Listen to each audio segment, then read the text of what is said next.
Good morning, amazing camp staff. I hope you're enjoying beautiful San Marcos. Believe me when I say that I wish I was there with you. That was the plan, and unfortunately something came up. But I wish I was there with all of you, sharing each other's company and getting ready to experience 2 days of growth and transformation. So before I talk a little bit about myself, I do want to take a moment to thank the wonderful staff of CSU San Marcos, Minerva Gonzalez, Maria Venega Escobedo, and all the amazing people in the staff that I know have worked really, really hard to make sure that the next 2 days are meaningful for our camp staff. So thank you for your hard work, for your dedication, and for the love and thought that you put into the planning for this professional development training. So a little bit about myself. So I'm Dr. Viridiana Diaz. I serve as Assistant Vice President of Strategic Diversity Initiatives at Sacramento State. I have the great privilege to oversee the CAMP program, but also the HIP program here on campus, also the Dreamer Resource Center, the CERNA Center, and the Migrant Student Leadership Institute. I'm also the president of the HIP and CAMP National Association. I was asked to spend about 20 minutes talking about my story, sharing with you my journey and the lessons that I have learned throughout my career and my student life, and basically my time with the CAMP program. So I decided to focus on the misconceptions that I have learned as lessons throughout my career. So a little bit about myself. I was born and raised in Mexicali, Baja, in the border, and I came to the United States at the age of 12, and I learned English as a second language, and I was raised by a single mother. My father was in the picture up until my early teens, and then my father left, and I never had interaction with him again after that. But I was raised by a very strong woman who worked 2 full-time jobs to make sure that she provided food and shelter and basic necessities to me and my 2 siblings. As a young girl, I can tell you that I was very confused. I was never very focused when it came to academics, despite what the perception may be that I was studious. I really wasn't. In middle school and high school, I didn't know what I wanted to do with my life. I was very conflicted about, what was expected of me and what I was willing to do. And as a result, I was not very focused. But I think I also had a lot of, I think growing up, I really thought things would be easier, and I really wanted to get rescued in some ways. I wanted to either win the lottery, or I wanted to marry somebody who was going to take care of me so that I didn't have to worry about learning how to take care of myself or figuring out what I wanted to do with my life. And then soon I realized that it's not that easy, that life is a journey, and the process itself, it's really what allows us to grow and to develop ourselves. The first lesson that I learned throughout my career was that intelligence has nothing to do with it. It's all about habits, about the habits that you develop throughout the way. I believe that a lot of times our brain will really resist to doing things that are uncomfortable, things that are hard, challenging, things that require us to face our fears or insecurities. And as a result, we resist, and many times we choose to do the easy thing, which is not to do what we're supposed to do to be able to move forward. And I'm a strong believer that self-discipline is a muscle, and it's a muscle that the more you exercise, the stronger it gets. And I always like to use the example of, when we first start exercising, the body will resist because it's not used to doing something new. And with time, it gets easier. Every time you do it, it gets easier. But the initial step is usually very, very challenging, and it requires you to go against your brain and your mind, and it requires you to face a lot of demons, and in some ways go against what you actually want to do, which is to quit and take the easy way out. But we always know that it is the hard way that typically has those positive outcomes for us. So one of the strategies that I use to strengthen my discipline muscle is to eat the slimy frog first thing in the morning. I'm sure you heard of this concept before, but what it basically means is that the things that you want to do the least throughout the day, you actually get done first thing in the morning. It's what you start your day with. So for me, going back to exercise, it's not my favorite thing to do. So I typically try to do it first thing in the morning before I start my day, because towards the end of the day, I'm typically tired. I find excuses and stronger justifications not to do it, right? It could be, something as simple as, requesting a letter of recommendation for grad school to someone. It's intimidating. Sometimes we don't want to make the phone call or write the email, but if that's the one thing you need to do that it's hard, getting it done first thing in the morning. It could be starting your autobiography statement for grad school. Sometimes that's intimidating because we don't necessarily like to, put our story in paper where it can be read. It's also an intimidating process. So if that's what you have on your list of things to do, doing that first thing in the morning.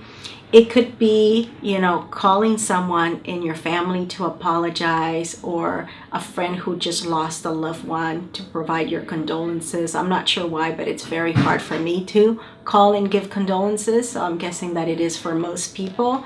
So that could be the hard thing that you need to do. Get it done first thing in the morning so that it's done and over with. It could be talking to a student employee, a student staff, and having to discipline the person about their attendance or their tardiness. Well, that's not the most comfortable or fun thing to do, right? We prefer to give good news and bad news. So that could be the one thing that you're going to do first thing in the morning and get it over with. But my point here is that as you get up in the morning and you look at your to-do list, it is critical that you begin with the slimy frog.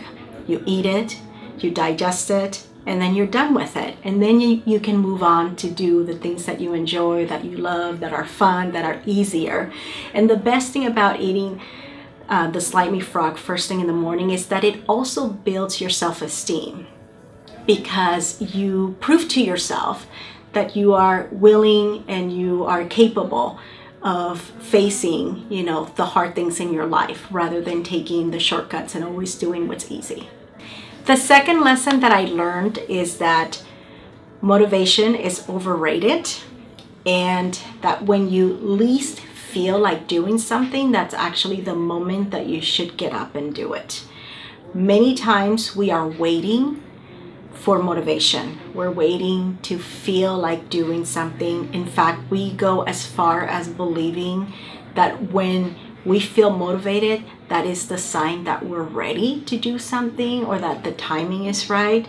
But the truth is that we're going to find all kinds of excuses not to act, not to actually do it, not to actually get up and do what we need to do.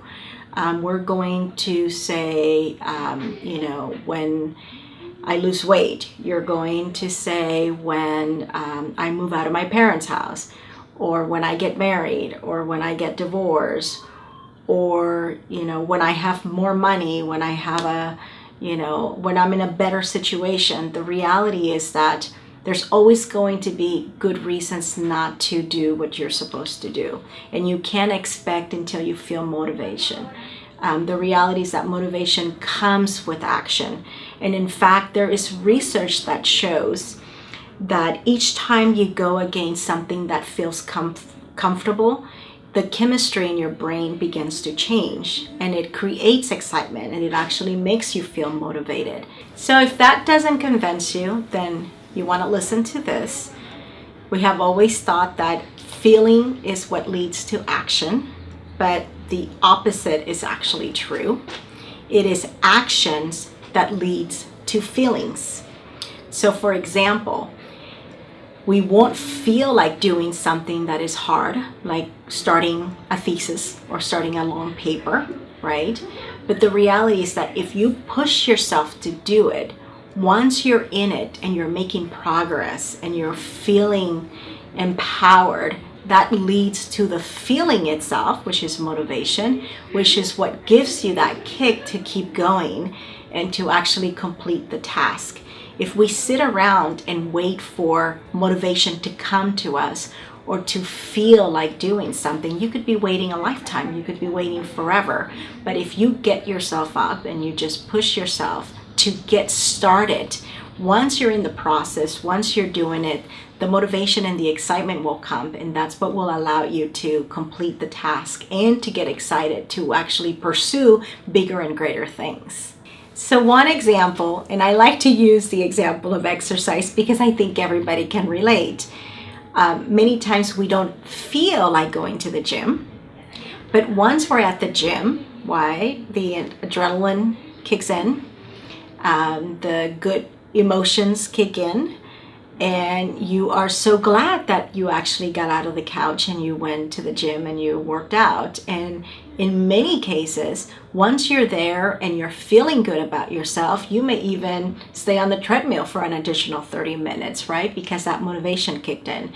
The same thing happens with everything else that you need to do to accomplish your goals, whether it's academics, writing papers or going to class, doing homework, writing a thesis or writing a dissertation, or whether it is professional as well. Speaking at a conference or preparing to staff a meeting or having a difficult conversation with someone, all those things, once you're in the moment and you're doing it, you will find that you have the motivation and the energy and that push to finish the task. Misconception number 3 is not to listen to yourself, to always question the voice in your head. And this is definitely a controversial one because growing up, we've always been taught to listen to yourself, you have the answer, listen to your heart will guide you to the right place. But in my experience, what I have found is that if I listen to my head, or to the voice in my head, I will push the snooze button. I would probably have pizza and ice cream for dinner every day. I wouldn't exercise, I wouldn't take care of myself, and I would take every shortcut possible. So my advice is to actually do the opposite, to always question the voice in your head. Because the voice in the head is not you. The voice in your head is a survival mechanism that is created at childhood, during our childhood, to protect us and to keep us safe. It's that voice that tells you, don't cross the street when there's traffic. It's the voice that tells you, don't touch the stove or you'll burn yourself. It's the voice that tells you, wait until you're married, before you run away with your boyfriend. But it's a voice that has been influenced by all kinds of societal factors, from family to religion to society to whoever your teachers were, but it's a voice that served a really good purpose. It kept us safe when we were children, but it's a voice that is no longer serving you as an adult, because keeping you safe doesn't serve you when you're trying to accomplish your goals. When you're trying to accomplish your goals, the last thing you want to do is stay safe. You want to take risk. You want to go outside of your comfort zone. You want to do things that feel scary.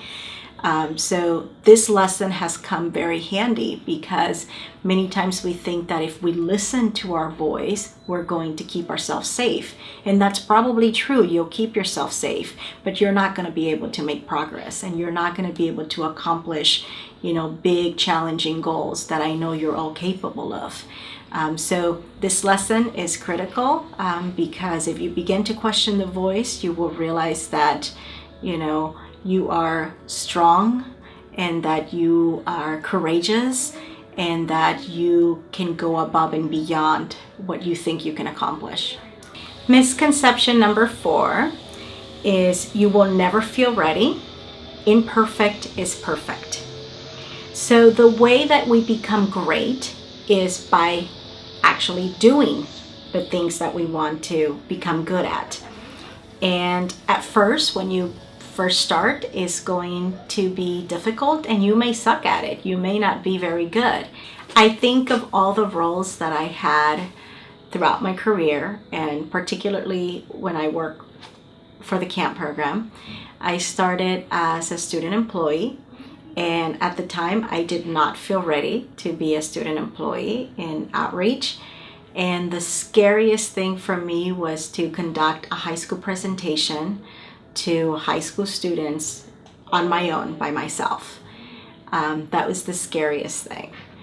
And then when I moved on to a full-time position as an outreach counselor, the scariest thing for me to do was to present at a conference. That felt like the end of the world. And I can tell you that when I became a director, I certainly didn't feel ready to be a director. And something as simple as, conducting a staff meeting or disciplining an employee felt like, excruciating painful. Because I didn't feel ready. And even today in my current role, you probably would, expect that someone would say that they feel 100% ready to do what they're doing, but that's also not true.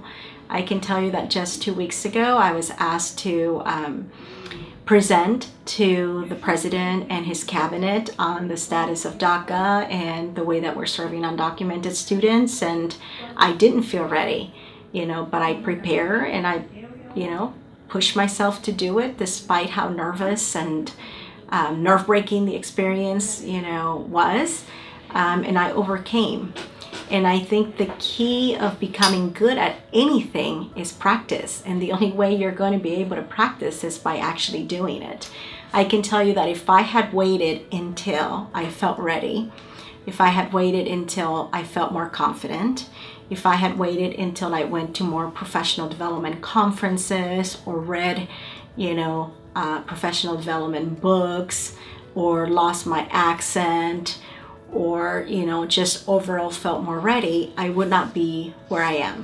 So sometimes you just have to jump off that trampoline and experience, the fact that you're going to make mistakes, that you may embarrass yourself, that you may not perform or do as good as you would like to.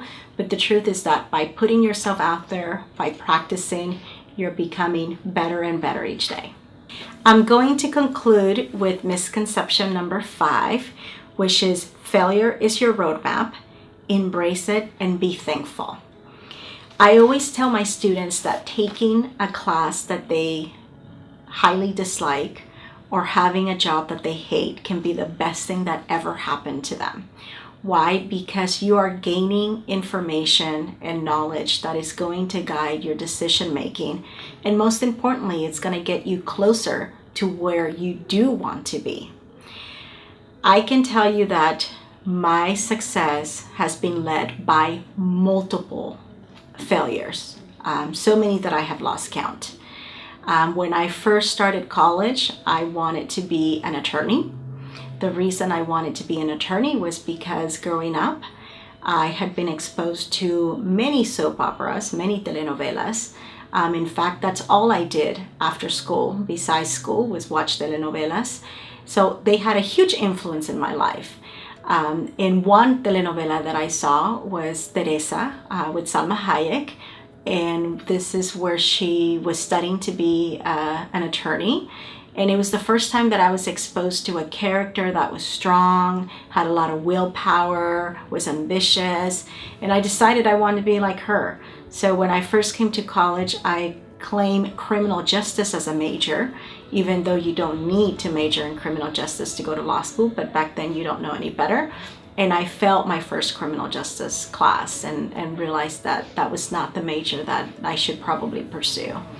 I had multiple other majors that I explored, And then I finally decided to major in communications because I wanted to go into broadcast journalism and become an anchor. And throughout the major, I did well. The classes were, very fulfilling for me. They came easy, and I graduated, and soon I realized that I didn't have the self-esteem or the communication skills or the ability to express myself to be in front of the camera and be a reporter, or in front of the camera and be an anchor. So I quickly realized that I was not prepared.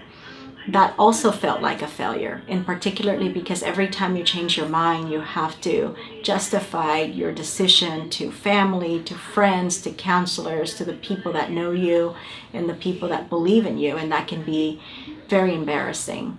And then after I realized that communications was not going to work for me, I was not going to make a living, in media, I decided to go back to my comfort zone, and I got a master's in Spanish. And I love my master's in Spanish. I learned a lot. But during my master's in Spanish, I realized that I had to face my biggest fear, which was communicating and expressing myself in English. It was not in Spanish. In Spanish, it came easy. I felt in Spanish. I dreamt in Spanish. I did everything in Spanish, and it was easy for me to express myself. My challenge was doing it in English. So at that time, I decided to get my master's in history. And history is a very challenging degree because it requires a lot of reading and writing and critical thinking and analysis. But most importantly, it requires you to speak during seminars and facilitate a lot of the seminars because the classes are very small. And that's exactly what I needed. I needed to force myself to address the one thing that was holding me back, which was my fear to communicate my opinions and my thoughts and my feelings in English.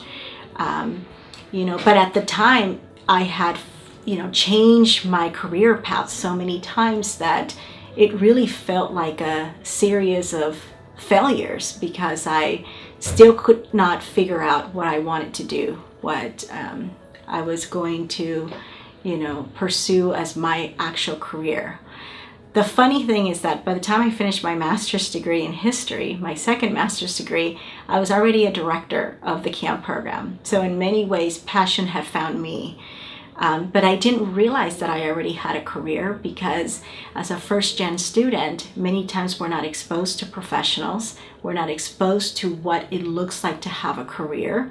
We only know what work feels like, right? Physical work. Labor-intensive work, something that you don't necessarily, use your head and your mind and, to do, but rather your hands. So consequently, it took me a while to realize that I already had found a career. Working in camp didn't feel like work, and I think that's why I kept searching. The time would go so quickly. I didn't really realize that I was, working. And eventually I came to the realization that I already had a career. Now I had a master's degree in history, a master's degree in Spanish, a bachelor's in communications. So by then, and I'm talking like early 30s, I had finally figured out what I was doing with my life. And that's when I got my doctorate in educational leadership and policy because I knew exactly what I wanted my focus to be. So again, I could look at many of those setbacks or changes as failures, but the reality is that I wouldn't be where I am today if it had not been for all the times that I, in many ways, failed. Made different decisions or different choices or different, took different detours to finding, what I wanted and what I enjoy doing. As you begin this 2-day journey through the camp professional development training, ask yourself how these misconceptions may be holding you back, how these misconceptions may be limiting your growth. Use this as an opportunity to really reflect, on how, you are holding yourself back in some ways. I Love this quote. You have a new story to write, and it looks nothing like your past. You didn't come this far to only come this far. So I want you to really acknowledge how much you have already accomplished in your life, how much you have overcome, and that in many ways, the things that you have already overcome in your childhood, with your family, in your past, are probably harder than some of the things that you want to do in the future and that you may be scared to pursue. So with that said, I want you to, give yourself a pat in the back and acknowledge how much you have already done, how far you already come, but also to be conscious and aware of how these misconceptions may be holding you back to getting to that next level. Because as this quote states, you didn't come this far to only come this far. There is so much more path for you to walk on, and there's so many more things for you to accomplish. So thank you for having me. I wish you a wonderful 2-day professional development training. And once again, I wish I was there with all of you, sharing this amazing experience in the company of all the camp staff across the state of California. Thank you.